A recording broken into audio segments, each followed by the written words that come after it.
scooty খাল লাগি যাব পাৰে কিন্তু আপোনাৰ নহয় মন্দিৰৰ নামত 100 টকা এটা দিয়ক বুলি ধৰ সেইকাৰণে আমাৰ ভুজিয়া ভুজিয়া খিটেকা দুটা লৈ আহিছোঁ আৰু ই নহয় দে আকৌ ইয়াকো ভাত দিয়া কৈ না বুলি এইটো কৈ দিয়া বঢ়িয়াকৈ মোৰ গৰম নহয়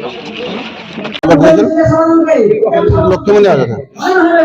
তো নমস্কাৰ আপোনালোক সকলোকে পোনপ্ৰথমে সকলোকে ইংৰাজী নৱবৰ্ষৰ বহুত বহুত শুভেচ্ছা জনাইছোঁ সকলোৱে ভালে কুশলে থাকক আৰু আজি আমি আহি উপস্থিত হৈছোঁ শিলগোসানীত মানে ইয়াৰে শিলগোসানী লক্ষ্মী মন্দিৰৰ সাহায্যতে এখন লটাৰী খেল অনুষ্ঠিত হ'ব গৈ আছে খেলখন মানে আপোনালোক খেলখনত অংশগ্ৰহণ কৰক টিকটৰ মূল্য বেছি নহয় মাত্ৰ 100 টকা নতুন বছৰত 100 টকা দি টিকট এটা লৈ আপোনালোকে নিজৰ ভাগ্যখন পৰীক্ষা কৰক কিনো কাম আৰু বিশেষ খেলৰ মানে অলৰেডি আজিৰ পৰা মুকলি হৈছে টিকট আজিৰ পৰা আৰম্ভ হ'ব টিকট লগাই পাৰিব আৰু খেলখন কোনদিনা শেষ হ'ব আপোনালোকে দেখাই দিব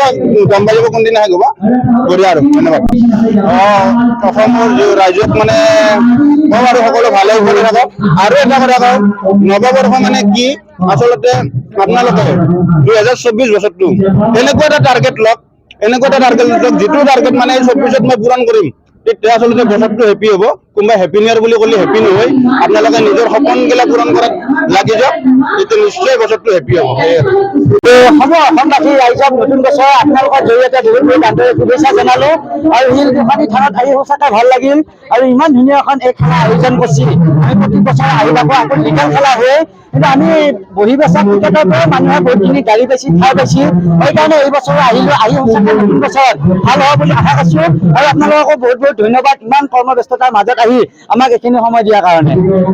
নতুন বছৰ আহিছে মানুহবিলাকৰ যাতে সকলো মানুহে ভাল ভাল কাম কৰে যোৱা বছৰবিলাক কি গ'ল অহা বছৰটো ভাল উদ্যমেৰে ভাল মনোবলেৰে কাম কৰি সকলো ৰাইজে ভাল ভাল ৰাইজৰ মাজত এটা বাৰ্তা দিয়ে আৰু নতুন বছৰত সকলোকে বহুত বহুত আকৌ আপোনালোকৰ মাজৰ জৰিয়তে শুভেচ্ছা জনাব আৰু ছোৱালীবিলাকৰ মাজত ধুনীয়া সুবিধাও পোৱা নাই গতিকে আপোনালোকক ধন্যবাদ দিলোঁ আৰু নতুন বছৰত যাতে আপোনালোকৰ কপালখন ভাল হয় তাৰ কাৰণে টিকেট এটা কাটক নিশ্চয় ভাল হ'ব পাৰে যোৱা বছৰ টিকেট কাটি যিটো লগা নাই এইবাৰ আপোনালোকৰ কাটিলে নিশ্চয় লাগি যাব পাৰে কাৰ ভাগ্য 100 টকাত সলনি হয় কোনোৱে নাজানেই গতিকে এইখিনিয়ে ক'ব লগা ধন্যবাদ প্ৰথমবাৰৰ বাবে এই পদক্ষেপ হাতত লৈছে এইটো এটা খুব শুভ লক্ষণ আমি জানো ইয়াৰ জৰিয়তে আমি আমাৰ যি এই লক্ষ্মী মাৰ মন্দিৰ আছে এই মন্দিৰৰ উন্নয়নৰ উদ্দেশ্য আগত ৰাখিয়ে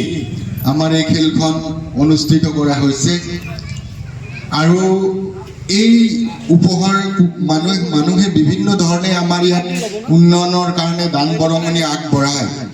কিন্তু আমাৰ ছাৰে কোৱাৰ লেখীয়াকৈ মানুহে যেতিয়া এটা দান দিব এই দানটোৰ আচলতে আমাৰ এই মানে লক্ষ্মী মন্দিৰৰ তৰফৰ পৰা আমি তেখেতসকলক উৎসাহ জনোৱাৰ বাবে এই যে উপহাৰ কুপনৰ খেলখন পাতি তাৰ পৰা প্ৰথম দ্বিতীয় যিমানলৈ পুৰস্কাৰ আছে এই পুৰস্কাৰবিলাক যেতিয়া ৰাইজে পাব আৰু এই দানটোৰ প্ৰতি ৰাইজ উৎসাহিত হ'ব আৰু সকলোৰে মনত এটা সন্তুষ্টি থাকিব গতিকে এইটো এটা খুব ভাল লক্ষণ আৰু আমাৰ যে এই মাঘৰ 1 তাৰিখৰ পৰা ইয়াত সভা হ'ব এই সভাত এইবাৰ আমি দেখিছোঁ বিভিন্ন কাৰ্যসূচীৰে ইয়াক এটা আকৰ্ষণীয় ৰূপ দিয়াৰ চেষ্টা কৰিছে আমি সকলোৱে জানো যে 81 সংখ্যক বুলি কোৱাৰ লগে লগে আমাৰ জন্মৰ বহুত বছৰ আগৰ পৰা ইয়াৰ শিলগোসানী সভা চলি আছে আৰু এই সভাৰ এটাই মাহাত্য মই ভাবোঁ সেইটো আটাইতকৈ গুৰুত্বপূৰ্ণ ইয়াত আমি হিন্দু মুছলমান বড়ো আটাইকেইটা মানে আমি মানে জনগোষ্ঠীৰ মানুহে বাস কৰোঁ আৰু আমি সকলোৱে মানে একতাৰ দলেৰে বান্ধ খাই এই যিটো উৎসৱ এই উৎসৱটো আমি মানে সৰু ল'ৰা ছোৱালীৰ পৰা মানে ডেকাৰ পৰা বুঢ়াৰ বয়সলৈ মানুহৰ লগত লগ হৈ